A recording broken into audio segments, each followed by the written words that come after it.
and welcome back to Cocktails and Convos. I have with me the people I like to call some of Guam's All Stars. We have Desiree Eay, Brogan Sanchez, Santos, and Brian Esperon. Thank you guys once again for joining me. I wanted to ask now about when you train for your matches or even for your next match or next competition.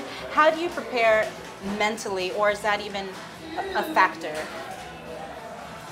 Starting with anybody. Do you have to prepare mentally, or is it just the physical aspect? I think, well, for me at least, I think the biggest part is actually making that commitment to that competition or whatever that meet. Is making that final commitment. Like, you know what, this is months down the line. So whenever something's far away, it's hard to like really fully grasp that this is what I'm going to be doing, because so much can happen leading up to that point. But for me, that's the biggest thing, is saying, you know what, regardless of what happens, regardless of what obstacles are going to come my way, I'm going to do this. And you making that initial commitment, that's the hardest part for me. But mentally preparing, there's never one practice that I can do that's going to prepare me for what's to come, because I'm sure you all can relate. Like, preparing for something, it's going to be a roller coaster, and there are going to be wrenches and a bunch of different obstacles that you weren't expecting. So, like I said, going back to just saying that this is what I'm going to do, and kind of committing to that regardless of what happens, I think that's the biggest and scariest thing.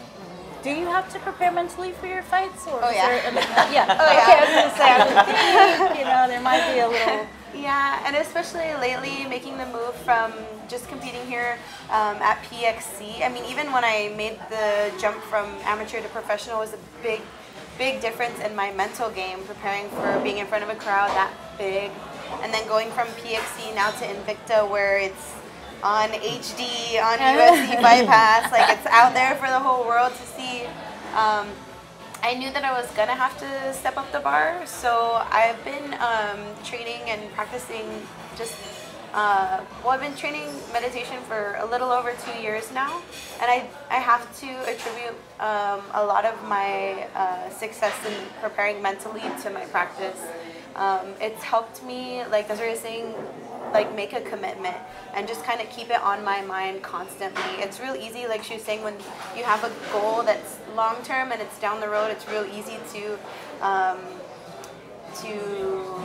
like reply to all of the urgent things, like I gotta do this now, and things get thrown at you. But if you don't keep it on your mind and kind of keep it at the forefront of where you're steering yourself, then you're gonna get off path very easily. It's very easy to do that, like you said, when you have any number of things that you have coming at you. So I have to thank my meditation practice, and I also have to thank my team for really helping me to zero in and stay focused. They help me big time when it comes to training and the little details.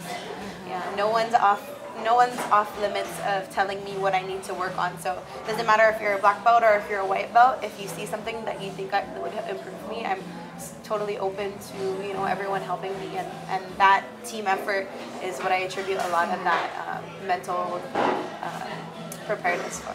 I would think for you, Brian, it's like you're not only preparing mentally perhaps, but you're not only worrying about yourself, you've got like a whole team. Right, of people, and some of them are probably like, I'm so nervous, I don't know today. We had 50 kids compete this year, which is one of the biggest groups we've ever brought. And so not just 50 kids, but 50 kids and their parents, families, and their siblings, and their cousins and their grandmas. So we had a big team. We had about 300 people. Wow. 200. So that's I don't know. There was a lot of people. The cheers were definitely loud. And so preparing mentally, I think it's just trusting your physical practice. So I train them, and I always tell them, you guys need to be practicing like we're on stage already. And so I film them a lot in practice, and then whatever I film, I post online. And so they know that they're going to be seen by a lot of people online. So however they're doing it on the camera, they need to be doing it just as big on stage. So they're already ready in their minds. And so when we go to competition, and before we go on, we do a little prayer circle, and I just remind them, I'm like, you guys, we've come all the way from Guam, and you practice so hard, you put in so many hours for this, and this is what you love to do. So I kind of just remind them that before they go on stage, and they always killed it.